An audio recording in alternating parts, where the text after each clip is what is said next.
बहुत बहुत स्वागत है महंत जी आपका। और मैं आप सभी से गुजारिश करूंगी, आप प्लीज अपने अपने जगह पर बैठ जाएं।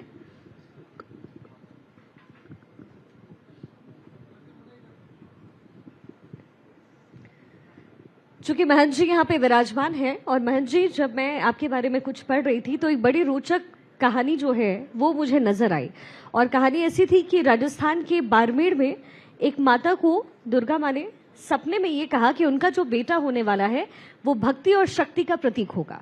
उसके बाद उस माँ की कोख से एक बेटे का जन्म होता है जिसका नाम हंस रखते हैं। वो हंस हर बच्चे से अलग था और जिस उम्र में बच्चे खेला करते थे वो जो छोटा सा बालक था वो पदयात्रा पे निकला कश्मीर से लेकर कन्याकुमारी तक। आज इस समय हमारे साथ मंच पर पीठाधीश्वर श्री महंत नारायण गिरी जी मौजूद है। मैं चाहती हूं कि आप तालियों के साथ उनका स्वागत कीजिए, क्योंकि जब बात भारतवर्ष की होती है तो सनातन का जिक्र होता है और न केवल भारत में बल्कि भारत से इतर विदेशों में भी आज सनातन का परचम लहरा रहा है। महंत जी हमारे बीच इस समय है, बहुत बहुत स्वागत है आपका। आप हमारे इस कार्यक्रम में आए और चूंकि सनातन के रंग में हम सभी रंगे हैं, प्रभु श्री राम का मंदिर बनकर के तैयार है और जैसा कि उप मुख्यमंत्री जी ने कहा भी कि भीड़ बहुत हो रही है, चुनाव का कार्यक्रम है, ऐसे में लोगों का तांता वहां लगा हुआ है। भारतवर्ष को आपने कितना बदलता हुआ देखा, महसूस किया जब आप अपने पदयात्रा पे निकले और जितना आपने सनातन को पढ़ा, क्या समझ में आया? हमारे भारतवर्ष में क्या बदलाव होने चाहिए थे जो हुए? देखिए, संपूर्ण जो भारत है, अपना देश जो है, एक पूरे विश्व के अंदर में एक भारत ऐसा देश है जहाँ पर सभी प्रकारों का संभावना रहती है और बहुत से जो हमारे प्रतिभा है और बहुत सी चेतना जो है भारत में ऐसी है कि मैं पूरा भारत में बहुत जगह पर भ्रमण भी किया, पूरा देश में। तो ऐसा कि व्यक्ति यहाँ पर कितना भी अभाव हो, कितना भी जो अभाव हो और कोई भी परिस्थितियाँ कैसी भी हो, तो भी यहाँ का भारत का जो व्यक्ति है उसके अंदर में इतनी क्षमता है, उतनी शक्ति है और विशेष रूप से उसके पीछे जो है विशेष आध्यात्मिक शक्ति है। आध्यात्मिक शक्ति जो है वो एक ऐसी शक्ति है जिससे आध्यात्मिक शक्ति से उसके अंतर जो मन है, अंतर मन में वो जो है सभी चीज़ों को अपने आप ही व्यवस्थित कर लेता है। और आपने बोला कि भारत को जो है आप बदलते हुए, अभी देखिए कि जब अभी हमारे जितेंद्र सिंह जी ने कश्मीर का बात किया, मैं कश्मीर में 1984 से मतलब 80 से लेकर 1984 तक जो है वहाँ मैं अमरनाथ का पुजारी था। वहाँ ऐसी परिस्थिति थी कि हमारे लेके देखिए कि 84 लेके 90 तक जो है 6 सालों के अंदर में करीब हमारे वहाँ महात्माओं को भी 2000 महात्माओं को जिंदा जला दिया, उनके सभी स्थानों को छीन लिया, बहुत से महात्माएं वहाँ से सब पलायन हो गए, पंडितों के साथ क्या हुआ, बहुत सारी परिस्थितियाँ थी और मैं स्वयं अपने आंखों से उसको जो है पारी लीलाओं को देखा। कश्मीर एक ऐसा जगह है जहाँ पर देखिए कि शंकराचार्य जी का टेकरी, जहाँ भगवान शंकराचार्य जी ने तपस्या किया वहाँ पर, और वो कर्नाटक के राजा ने वहाँ पर जो है आके उनको वो जो स्थान को जो दिया, स्थान दिया। तो भारत हमेशा से एक रूप में है।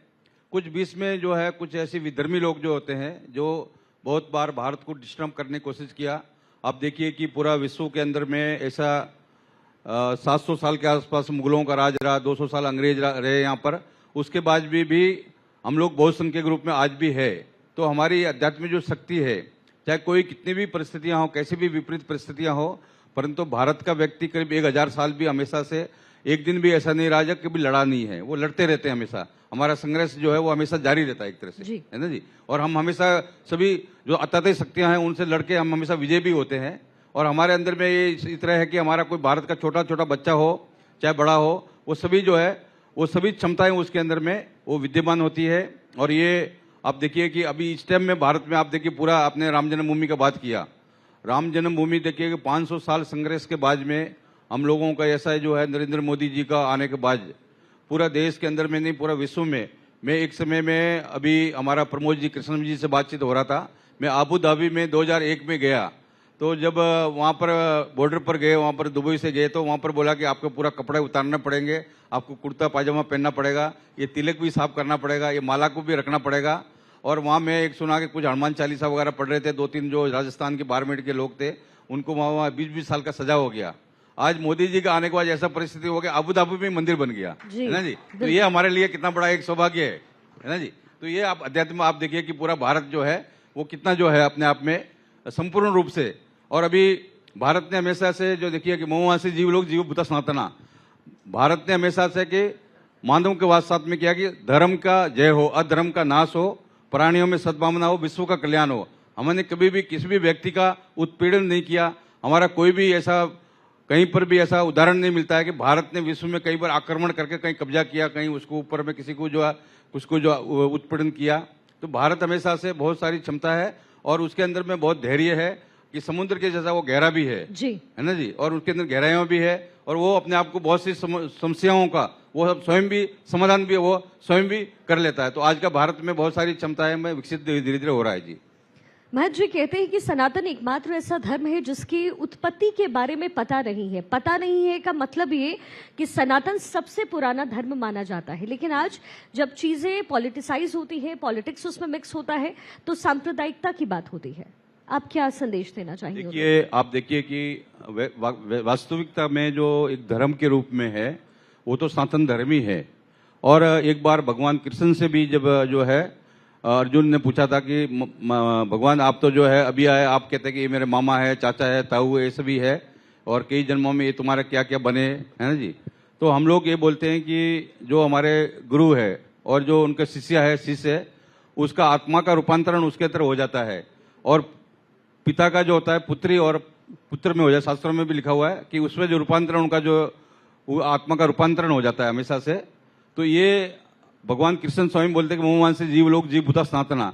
तो ये हमेशा से प्राचीन काल से ही मान लीजिए कि जिसका अंतःकरण शुद्ध है, जिसके अंदर में कोई भी दुर्भावना नहीं है, सबका कल्याण चाहता है, कि अंतःकरण जिसको हृदय जो है, अंतरात्मा जो है, जिसका पूरा तरह से पूरा शुद्ध है और सबका कल्याण की भावना रखता है, प्रत्येक मनुष्य को उत्थान की जो कामना करता है और वो सोचता है कि जो भी मेरे सन्मुख आया हुआ, चाहे वो मेरा एक बार दुश्मन भी है, मेरे को मारने के लिए भी आया है, मेरा जान लेने के लिए आया है, तो भी मैं ये समझूंगा कि ये मेरे को मुक्ति देने के लिए आया है। तो सनातन धर्म तो हमेशा से इतनी क्षमताएं लिए हुए रहता है और ये सबसे प्राचीन जो प्रारंभ काल में जितने भी भारत में, बाद में या पूरे विश्व में संप्रदाय के रूप में सब विकसित हुए हैं। संप्रदाय हुआ या पंथ हुआ, धर्म तो केवल सनातन धर्म था। और देखिए यूरोप वगैरह में बहुत से देशों में, बाहरी जितने भी विदेशों में जो देश है, यूरोप वगैरह में और भी बहुत से देशों में, कि ईसा मसीह हुए या मान लीजिए मोहम्मद साहब हुए, जितने भी हुए, वो 100 साल में, कहीं 200 साल में पूरा परिवर्तन हो गया। और हम लोग इतना समय से जो है यहाँ पर है, हजारों साल से हमारे ऊपर में बहुत आक्रमण हुए, बहुत कुछ हुए, हम कभी भी परिवर्तन, आज भी हम लोग शाश्वत के रूप में यहाँ पर विद्यमान है। तो इसीलिए कि ये कि जो हमें किसी का भी कोई सनातन का मतलब होता है कि कभी भी उसका नाश नहीं होने वाला है, वो हमेशा अविनाशी है। आदिकाल जब भगवान शंकर है कि मोहवान से जीव लोग जीव भूता सनातना, और विशेष रूप से कि नमामि समीसम निर्वाण रूपम विभुम व्यापकम ब्रह्म वेदम स्वरूपम। तो भगवान शिव जो है वो आदि पुरुष के रूप में है, विष्णु है, ऐसे तो कई स्वरूपों में जो है हमेशा से। अभी हमारे प्रमोद कृष्णम जी बैठे हुए हैं, कल की अवतार के रूप में भी भगवान फिर दोबारा भी आने वाले हैं। तो हमारे शास्त्रों में, पुराणों में, सारे चीजों में उनके वर्णन है। हमारे 108 उपनिषद है, वेद है, शास्त्र है, पुराण है, सभी के अंदर में है कि हमारा जो भी कोई भी कभी भी कोई घटना, दुर्घटना कोई ऐसी होती है तो परमात्मा स्वयं वहां पर प्रकट होकर वो बहुत सी समस्याओं का समाधान करते हैं। और बहुत सी अदृश्य शक्ति हमें हमेशा से हमारे आसपास भी रहती है और हमें महसूस भी होती है। कोई उसको स्वीकार करता है, कोई स्वीकार नहीं करता है, परंतु जो है सनातन धर्म जो है वो शाश्वत रूप में हमेशा विद्यमान रहने वाला है जी। अच्छा महंत जी, सियासत और धर्म वैसे तो दो अलग अलग चीजें हैं, लेकिन हमने देखा है कि, और इतिहास भी गवाह रहा है इसका, कि सियासत और धर्म एक दूसरे का इस्तेमाल हमेशा करते रहे और भारत में भी ये चीज होती ही रही है। तो इसे आप कैसे देखते हैं? देखिए, आप देखिए कि व्यक्ति का, मान लीजिए कि आपका जन्म होता है, जन्म सबका होता है और मौत भी सबकी होती है। तो मान लीजिए कि जिस व्यक्ति ने जन्म लिया है, जन्म लेने के बाद में उसका जन्म, हमारे अंदर में सनातन धर्म में 16 संस्कार होते हैं। तो जन्म लेने के बाद में उसका जो है जन्म संस्कार हम लोग करते हैं और भी बहुत से संस्कार जो होते हैं जीवन में। तो मान लीजिए कि एक व्यक्ति का कार्य क्षेत्र होता है। कोई आदमी है कि मान लीजिए कि मैं मान लीजिए कि सन्यासी बन गया, मैं अपना धर्म का कार्य कर रहा हूँ। कोई आदमी दुकान कर रहा है, कोई पत्रकारिता करता है, कोई आके राजनीति करता है, अपना जो है उस पॉलिटिक्स में गया, पार्टी बना लिया। तो हम इस चीज को बुरा नहीं मानते, परंतु आपका जब भी विवाह होगा, शादी होगा, आपको कोई भी आपका नाम रखा जाएगा और जब जहाँ तक अंतिम संस्कार होगा वो धर्म के बिना नहीं होगा। जो जिस धर्म से भी जुड़ा हुआ है वो धर्म को कभी वो अलग नहीं कर सकता। तो हमारे जीवन का जो शाश्वत, जो हमारा जीवन का जीने का जो तरीका है, वो धर्म के साथ ही हम जन्म लेते हैं और धर्म के साथ ही मर जाते हैं। तो हमारा शरीर का जो सारे जो ऋण है, हम लोग को बोलते हैं कि देव ऋण है, ऋषि ऋण है और सभी का ऋण होता है, माँ बाप का ऋण होता है, तो उन ऋण से मुक्त नहीं हो सकते। तो हमारा जो है कि जन्मभूमि का भी ऋण होता है ना जी, उसका भी कुछ कर्ज और फर्ज होता है। तो निश्चित रूप से जो व्यक्ति जिसमें जहाँ भी रहता है तो वो अपने आप में जो है अपने कार्य को अपने सुचारू रूप से करे। राजनीति कोई बुरा नहीं है, कोई भी नीति से जो है और लोगों को सेवा करने का अवसर होता है। प्राचीन काल में भी देखिए कि प्राचीन काल में जब जातियां बनी होगी, मैं सोचता हूँ हमेशा से, तो वो जातियां जो बहुत से लोग बोलते हैं कि भाई ये जातियां समाप्त करना, तो जाति कभी समाप्त नहीं हो सकती। गीता में लिखा है कि जिसका भी बीज धरती पर पड़ जाता है वो कभी नष्ट नहीं होता है। तो ये मान लीजिए कि ये जातियां जब बनी तो उनके कोई महापुरुष होगा, उन्होंने एक संगठन बनाया होगा। पहले जब कबीले टाइप के होते थे, अलग अलग संगठन बने होंगे और उनका वो जातियों के रूप में भाई कि ये अपने इस जाति से भाई इतने गांव ये बन गए, उतने गांव ये बन गए। तो उस तरह धीरे धीरे पर बाद में जैसे आए तो कुछ अपना अलग अलग स्वरूप होते गए। तो आज के समय में आगे पार्टी बन गया, कोई संगठन बन गया, कोई ट्रस्ट बन गया। तो ये स्वरूप जो हमेशा स्वरूप तो बदलते रहते हैं। तो व्यवस्था के लिए ये भी जरूरी है कि भाई आप स्वरूप को भी बदलना व्यवस्था करने के लिए। तो ये लोग जो मैं ये समझता हूँ कि जो ऐसा लोग ना समझे जो ये कहते हैं कि राजनीति को धर्म में नहीं मिलाना चाहिए, धर्म को राजनीति में नहीं मिलाना चाहिए, उन्होंने कभी अपने आप में विश्लेषण नहीं किया है। विश्लेषण करना चाहिए व्यक्ति को कि ये चीज है क्या, हम कहाँ से उत्पत्ति हुई, हमारी कहाँ हम समाप्त होंगे और हमारी जीविका क्या है और हमारा कोई कर्म क्षेत्र अलग है। अपना कर्म अपना हर व्यक्ति कर्म करता है, तो उस कर्म के अनुसार उसका जो है जीवन बनता है। तो निश्चित रूप से वो धर्म से तो अलग हो ही नहीं सकता है। कोई जाप करे, पूजा करे, पाठ करे, कोई अपना अनुष्ठान करे, कोई शक्ति अर्जित करे। प्राचीन समय में भी राजा महाराजा लोग जो है अपना अनुष्ठान करते थे, पाठ करते थे, पूजा करते थे कि जब यानी हमेशा समावेश रहा है कहीं ना कहीं, और वो समावेश हमेशा रहा है और हमेशा रहेगा जी। ठीक है महंत जी, बहुत बहुत शुक्रिया आपका हमारे साथ अपने वक्त को देने के लिए। और सबसे बड़ी बात यह है कि सनातन आज जिसके ऊपर पॉलिटिक्स भी हो रहा है, और सनातन वो धर्म है जैसा कि महंत जी ने कहा भी कि वो बीज जो यहाँ पड़ चुका है वो कभी नष्ट नहीं होगा। बहुत बहुत शुक्रिया महंत जी आपका।